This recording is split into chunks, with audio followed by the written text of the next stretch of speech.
Hi, this is Sheila. I'm your teacher for the seafoam necklace class that you'll be attending very soon. I wanted to just go over a little bit of the pre-class prep with you.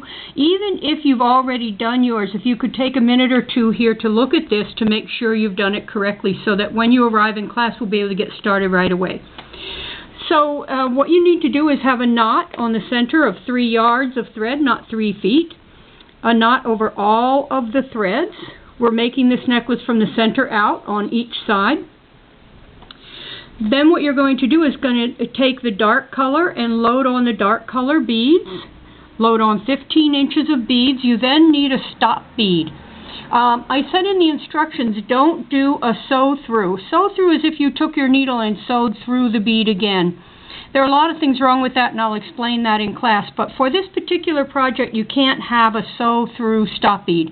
You have to do a tie-on stop bead. And what that means is you bring out one bead, not a different size bead or anything else. Just bring out one bead at the end. Notice all my beads are pushed up against the knot. I'm going to tie a knot around that one bead. That's a simple overhand knot around one bead. Keep a pinch on the knot there while you pull up the tension so that the bead doesn't hop out of the knot. If the bead hops out of the knot and you end up with a knot on the thread, you need to unpick it. But prevent it. That's the easy way. Then what you're going to do is you're going to take the eye of the needle, not the tip of the needle, and just push that stop bead up against the beads. You're going to then come to the end of the thread. Bring it up about 4 inches. All of this is written. I just want to make sure that you're clear about it. You now have a loop. Here's the cut end of the thread. Here's the loop.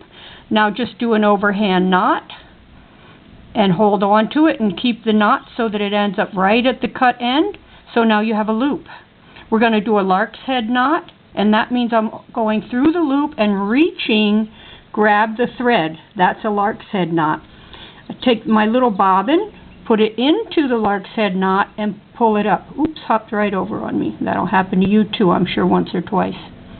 Go ahead and wind it up. I always hold it with the round part on my right, flat side on my left.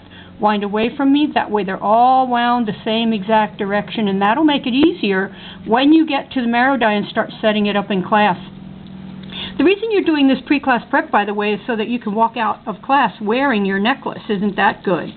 Doesn't happen very often in classes.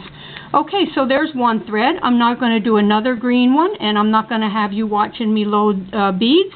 I'm just going to tell you I'm going to do another green one, load 15 inches, complete it the same way I just showed you, and snap it together on top of that. You're going to end up with 6 bobbins with your green beads and 6 bobbins with your alternate color beads, and I'll see you in class.